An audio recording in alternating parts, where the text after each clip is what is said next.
एक बार फिर आपका स्वागत है मनीष सर 123 यूट्यूब चैनल पर। तो जैसा कि आपको स्क्रीन पर दिख रहा है, प्रश्नों का जो गोल्डन समूह है वो हम लेके आए हैं। तो ये जो प्रश्नों का समूह है काफ़ी महत्वपूर्ण है परीक्षा की दृष्टि से। तो आने वाली परीक्षाएं जिसमें आपकी railway group D, UP police भर्ती, लेखपाल, अन्य सभी जितनी भी भर्तियाँ हैं उनमें ये प्रश्न काम आने वाले हैं। तो आइए चलते हैं, हम बिना किसी देरी के स्टार्ट करते हैं प्रश्न नंबर 1 से। तो आपका प्रश्न नंबर 1 जो दिया गया है, स्वतंत्र भारत का प्रथम गवर्नर जनरल कौन था? तो लॉर्ड माउंटबेटन। तो ये 7 क्वेश्चन जो थे जिसमें आपके अलग अलग क्वेश्चन पूछे जाते हैं। पहला क्वेश्चन पूछ लिया जाता है कि बंगाल का प्रथम गवर्नर जनरल की बात करें तो अलग क्वेश्चन हो जाएगा, और गवर्नर की बात करता है तो क्वेश्चन अलग हो जाता है, जैसा कि हमने आपको क्लास में बताया हुआ है। तो यहाँ पे जो क्वेश्चन दिया गया है कि स्वतंत्र भारत का प्रथम गवर्नर जनरल कौन था, तो इसका आंसर हो जाएगा आपका लॉर्ड माउंटबेटन। तो लॉर्ड माउंटबेटन जी ये जो क्या थे, ये स्वतंत्र भारत हो गया था या स्वतंत्र भारत नहीं हुआ था उससे पहले भी 1947 में जो गवर्नर थे वो लॉर्ड माउंटबेटन थे। भारत जब स्वतंत्र हुआ तब भी लॉर्ड माउंटबेटन थे, लेकिन इनके बाद जो स्वतंत्र भारत का प्रथम भारतीय बनाया गया था वो सी राजगोपालाचारी को बनाया गया था।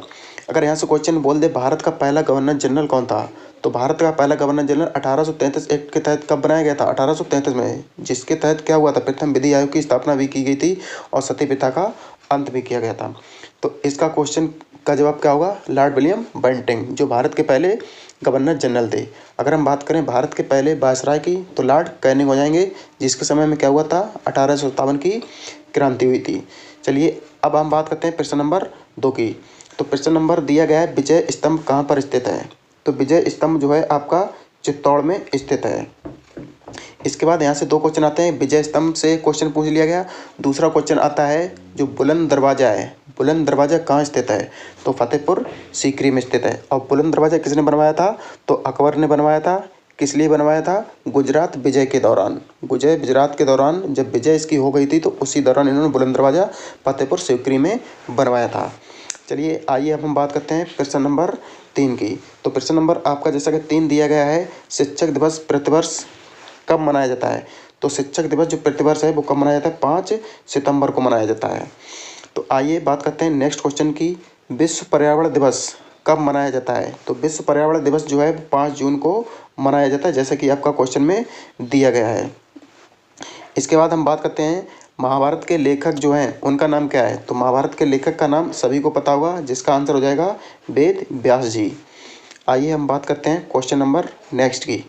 तो नेक्स्ट जो दिया गया है, भारत ने सर्वप्रथम किस ओलंपिक में भाग लिया था? तो किस ओलंपिक में भाग लिया था? तो 1928 में सबसे पहले भारत ने भाग लिया था, और ये थे एम्स्टर्डम में हुए थे, जैसा कि आपको यहाँ पे दिख रहा है ये। इसके बाद हम बात करते हैं क्वेश्चन नंबर अगला, लोहे में जंग लगना और दूध से दही का बनना, दूध से दही का बनना कौन सा परिवर्तन है? तो इसका आंसर हो जाएगा रासायनिक परिवर्तन है। यहाँ पे क्वेश्चन आपके थोड़े अलग अलग कहीं पे देखे होंगे कि लोहे में जंग लगना, एक तरफ लिखा हुआ ऑक्सीकरण भी होता है। लोहे को जंग से बचाने के लिए क्या किया जाता है? जिंक की परत चढ़ाई जाती है। और एक क्वेश्चन आता है कि लोहे पर जब जंग लग जाती है तो उसमें क्या परिवर्तन होगा? तो उसका भार बढ़ जाएगा। यहीं पे दूध से दही का बनना, इससे भी 2-3 क्वेश्चन बन जाते हैं कि दूध से दही का बनना कौन सा परिवर्तन है? रासायनिक परिवर्तन है। और इसके बाद दूध से जो दही बन रहा है इसमें क्रिया पूछी जाए तब आप किण्वन क्रिया लगाओगे। इसके बाद दूध से दही का बनना, ये आक्सीय शोषण है अनाक्सीय शोषण है? तो इसका आंसर हो जाएगा अनाक्सीय शोषण है। चलिए आइए हम बात करते हैं नेक्स्ट क्वेश्चन की। तो नेक्स्ट क्वेश्चन दिया गया है, पृथ्वी पर अधिक से अधिक जो भार होता है उसका अनुभव हम कहाँ पे करते हैं? तो पृथ्वी पर अधिक से अधिक भार का अनुभव जो हम करते हैं वो ध्रुवों पर करते हैं, और सबसे न्यूनतम कहाँ पर करते हैं? विषुवत रेखा पर करते हैं। ये भी आपको क्लास में बताया हुआ है। इसके बाद आइए हम बात करते हैं अगले क्वेश्चन की। तो अगला क्वेश्चन दिया गया है, जातक कथाओं से संबंधित जो अजंता व एलोरा की गुफाएँ हैं ये कहाँ हैं? तो जातक कथाएँ से जो भी एलोरा या अजंता की गुफाएँ डायरेक्टली भी पूछ लिया जाता है तो ये महाराष्ट्र में स्थित हैं। इसके बाद नेक्स्ट क्वेश्चन दिया गया है, अंगूर की खेती को क्या कहते हैं? तो अंगूर की खेती को क्या कहते हैं? विटीकल्चर कहते हैं, विटीकल्चर। यहाँ से आंसर आपका हो जाएगा। इसके बाद हम बात कर लेते हैं क्वेश्चन नंबर नेक्स्ट। तो नेक्स्ट दिया गया है, दूध की शुद्धता मापने के लिए किस उपकरण का प्रयोग किया जाता है? तो दूध से जो शुद्धता मापी जाती है तो वो लैक्टोमीटर से मापी जाती है। इसके बाद हम बात कर लेते हैं क्वेश्चन नंबर नेक्स्ट की। इसमें दिया गया है, एक स्वस्थ व्यक्ति की जो नाड़ी की दर होती है वो क्या होती है। यहाँ पे देखो क्वेश्चन गलत हो गया। एक तो इसका ब्लड प्रेशर जो पूछा जाता है वो 120 से 80 होता है, जैसा कि क्लास में बताया हुआ है। जबकि यहाँ पे अगर पूछता जो हृदय की धड़कन होती है वो कितनी बार धड़कती है, 72 बार धड़कती है। तो यहाँ पे यही क्वेश्चन थोड़ा दे दिया, नाड़ी की जो दर होती है मतलब कि आपकी जो नसें होती हैं उनमें जो खून जाता है वो कितने हिसाब से जाता है, तो 15 बार प्रति मिनट में जाता है, वो 72 बार प्रति मिनट के हिसाब से। इसके बाद आइए हम बात करते हैं क्वेश्चन नंबर नेक्स्ट की। तो नेक्स्ट ये है, भारत में डचों द्वारा सर्वप्रथम फैक्ट्री कहाँ स्थापित की गई थी। तो इसका आंसर हो जाएगा मछलीपट्टनम, केरल में। इसके बाद जो अंग्रेजों ने स्थापित की थी वो सूरत में स्थापित की थी। इसके बाद अगर हम बात करें जो हमारे यहाँ सबसे पहले पुर्तगाली आए थे, तो पुर्तगालियों ने कहाँ की थी, कन्नूर में स्थापित की थी। आइए अब हम बात करते हैं क्वेश्चन नंबर नेक्स्ट। तो नेक्स्ट दिया गया है, मानव शरीर का तापमान कितना होता है। तो जैसा कि आज क्लास में ये बताया हुआ है, तीनों जो ताप मापी दिए गए, फ़ारेनहाइट अलग होता है और आपका केल्विन में अलग होता है, जबकि सेल्सियस में आपका अलग होता है। तो यहाँ पे आपके दो दिए गए हैं, लगभग 37 या 98.4 डिग्री फ़ारेनहाइट, जबकि सेल्सियस में 37 डिग्री सेल्सियस होता है। जबकि केल्विन में बात करते हैं तो 310 केल्विन आ जाता है। आइए अब हम चलते हैं आगे। इसमें दिया गया है नेक्स्ट क्वेश्चन, भाप का इंजन सर्वप्रथम किसने बनाया था। तो भाप का इंजन सभी को पता होगा, जेम्स वाट जी ने बनाया था। नेक्स्ट क्वेश्चन, भारत के राष्ट्रपति नहीं पे लिखा हुआ है, यहाँ पे राष्ट्रगत गीत लिखा हुआ है। भारत का जो राष्ट्रगीत है वंदे मातरम की रचना किसने की थी, तो बंकिम चंद्र चटर्जी ने की थी। इसके बाद दिया गया है, राष्ट्रगान किसने लिखा तथा इसके गाने का समय क्या है। तो ये सभी को पता होगा, रविन्द्रनाथ टैगोर जी ने लिखा था और इसके गाने का समय है 52 सेकंड। इसके बाद आइए बात करते हैं हम नेक्स्ट क्वेश्चन की। तो दिया गया है, राष्ट्रीय चिन्ह में जो अंकित है सत्यमेव जयते, ये कहाँ से लिया गया है। तो ये मुंडको उपनिषद से लिया गया है। इसके बाद कोणार्क मंदिर किस राज्य में स्थित है, तो उड़ीसा में स्थित है। उड़ीसा से बहुत सारे क्वेश्चन बन जाते हैं, जैसे महानदी कहाँ बहती है, तो उड़ीसा में बहती है। जगन्नाथ मंदिर कहाँ है, तो उड़ीसा में है। भुवनेश्वर में एक लिंगेश्वर मंदिर है, लिंगराज मंदिर जो कहाँ है वो आपका भुवनेश्वर में स्थित है। इसके बाद अगर हम बात करें सूर्य मंदिर जो है, सूर्य मंदिर कोणार्क में ही स्थित है। और सूर्य मंदिर को ब्लैक पगोड़ा के नाम से भी जाना जाता है, क्योंकि यहाँ पे काले पत्थर का ये बना हुआ है। नेक्स्ट क्वेश्चन की अगर हम बात करते हैं, गौतम बुद्ध का जन्म कहाँ हुआ था। तो ये शायद सभी को पता होगा, इनका जन्म लुम्बिनी में हुआ था। अगर हम बात कर लेते हैं नेक्स्ट क्वेश्चन की, गौतम बुद्ध ने अपना प्रथम उपदेश कहाँ पर दिया था। तो इसका आंसर हो जाएगा सारनाथ। अब नेक्स्ट क्वेश्चन दिया गया है, राज्य के राज्यपाल की नियुक्ति कौन करता है। तो ये शायद किसी से क्वेश्चन नहीं छूटेगा, क्योंकि क्लास में संविधान को बहुत अच्छे से पढ़ाया गया है। तो इसका आंसर हो जाएगा राष्ट्रपति करता है। या राज्यों में जो प्रतिनिधि होता है राष्ट्रपति का, वो कौन होता है, राज्यपाल होता है। राज्य कार्यपालिका का सबसे प्रमुख कौन होता है, तो आपका राज्यपाल होता है। अब भाई राष्ट्रपति में जो समझाया था नाम मात्र का कौन है, वास्तविक कौन है, उसी हिसाब से आपका राज्य में चलता है। राज्य के विधानमंडल की पूरी प्रक्रियाएं बिल्कुल संसद के समान होती हैं, बस थोड़े नियम यहाँ के अलग हो जाते हैं। अगर हम बात कर लेते हैं नेक्स्ट क्वेश्चन की कि राज्यसभा का सभापति कौन होता है। तो राज्यसभा का सभापति उपराष्ट्रपति होता है। और उपराष्ट्रपति को शपथ कौन दिलाता है, राष्ट्रपति। जबकि राष्ट्रपति को शपथ कौन दिलवाता है, सर्वोच्च न्यायालय का मुख्य न्यायाधीश। अगर हम बात कर लेते हैं संविधान की जो धारा 370 है, इसका संबंध किससे, जम्मू कश्मीर से, लेकिन ये 300 धारा वर्तमान में ख़त्म कर दी गई है। तो यहाँ से क्वेश्चन ये अलग हट जाएगा। अगर हम बात करते हैं नेक्स्ट क्वेश्चन की, किस मुगल शासक ने अमृतसर स्वर्ण मंदिर निर्माण के लिए भूमि जो थी वो अनुदान मतलब कि दान में दी थी, तो वो था अकबर। नेक्स्ट क्वेश्चन दिया गया है, भारत का सर्वप्रथम अणु बिजली घर कहाँ स्थित है। तो ये तारापुर है। यहाँ पे आपका परमाणु रिएक्टर भी कहाँ स्थापित किया है, तारापुर। अगर पहला पूछे परमाणु रिएक्टर कहाँ बना था, तो ये ट्राम्बे में आ जाएगा, ट्राम्बे जो महाराष्ट्र में पड़ता है। इसके बाद नेक्स्ट क्वेश्चन दिया गया है, भारत की पहली लड़ाई बाबर और इब्राहिम लोदी के मध्य कब हुई थी। तो ये पानीपत का प्रथम युद्ध, जब बाबर ने डायरेक्ट आक्रमण किया था, तो वो किया था 1526 में।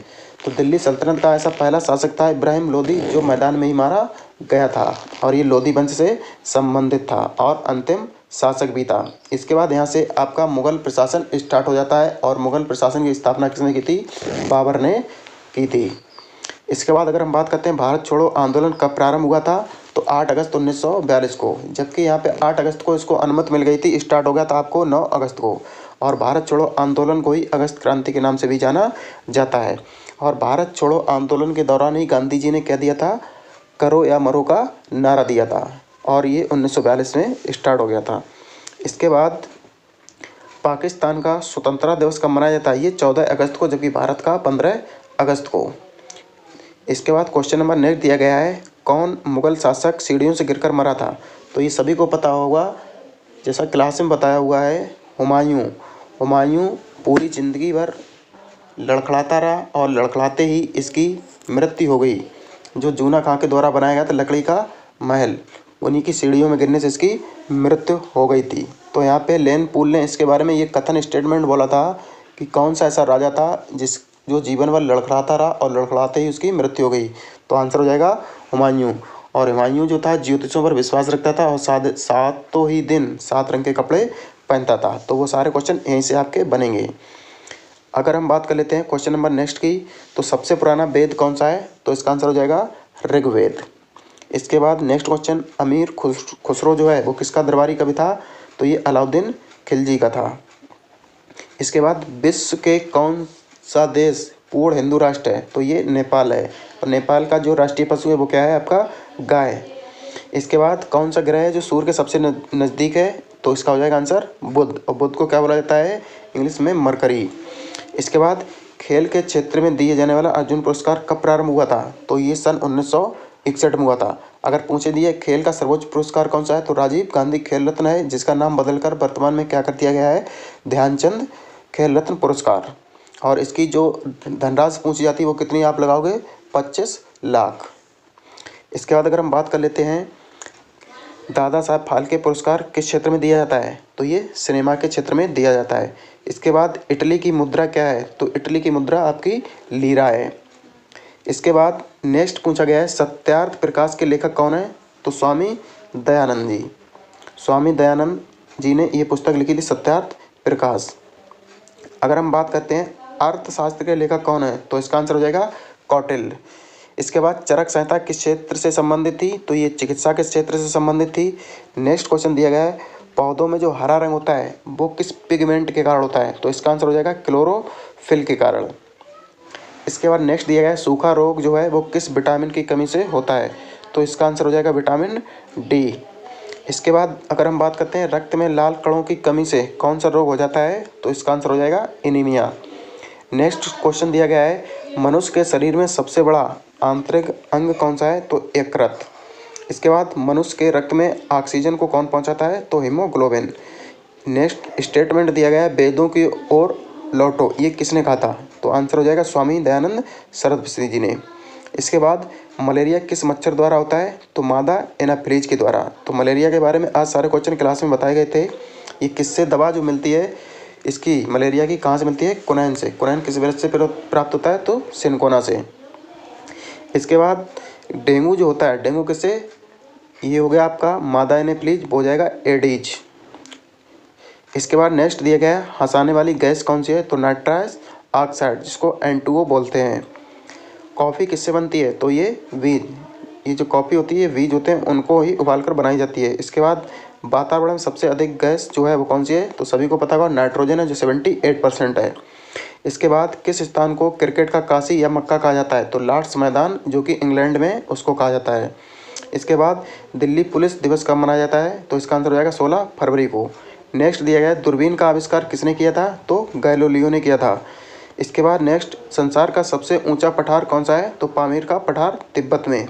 नेक्स्ट दिया गया, प्रकाश वर्ष किसका मात्रक है? दूरी का। अगला क्वेश्चन, स्पेन का राष्ट्रीय खेल क्या है? तो सांडों की लड़ाई। नेक्स्ट, भारत के राष्ट्रीय पशु पक्षी पुष्प का नाम क्रमशः क्या है? अगर पशु की बात करते हैं तो चीता या बाघ जिसको बोला जाता है, पक्षी की बात करते हैं तो मोर है। इसके बाद अगर हम पुष्प की बात करते हैं तो इसका आंसर कमल होगा। भोपाल जो भारत में सबसे बड़ी गैस त्रासदी हुई थी वो कब हुई थी? 1884 में हुई, 1984। और ये कब हुई थी? 1984। और किस गैस के कारण हुई थी? तो मिथाइल आइसोसाइनाइड, जिसे इंग्लिश में MIC के नाम से भी जाना जाता है, मिक। इसके बाद पागल कुत्ते के काटने पर कौन सा रोग होता है? तो हाइड्रोफोबिया रोग होता है, जो एक रेबीज जो वायरस होता है उसकी वजह से। और जिस व्यक्ति को हाइड्रोफोबिया हो जाता है वो पानी से डरता है। तो यहाँ से अपोजिट क्वेश्चन भी पूछ सकता है कि जो व्यक्ति पानी से डरता है तो उसमें कौन सी बीमारी है? तो हाइड्रोफोबिया। अगला दिया गया है, ओणम किस राज्य का प्रमुख त्यौहार है? तो इसका आंसर हो जाएगा केरल। नेक्स्ट दिया गया है मनुष्य के शरीर में कुल कितनी हड्डियां होती हैं, ये शायद सभी को पता होगा। तो हड्डियां 206 होती हैं, जबकि हमारे बच्चों में 300 लगभग के आसपास होती हैं। भाखड़ा नांगल बांध किस नदी पर बनाया गया है, तो सतलज नदी पर। नेक्स्ट दिया है वर्ष का सबसे छोटा दिन कब होता है, तो 22 दिसंबर को, जबकि वर्ष का सबसे बड़ा दिन कब होता है, 21 जून को। तो ये थे आज के सबसे महत्वपूर्ण क्वेश्चन। तो शायद आपको आज की वीडियो अच्छी लगी होगी। तो मिलते हैं हम नेक्स्ट वीडियो में नए प्रश्नों के साथ। तब तक के लिए नमस्कार।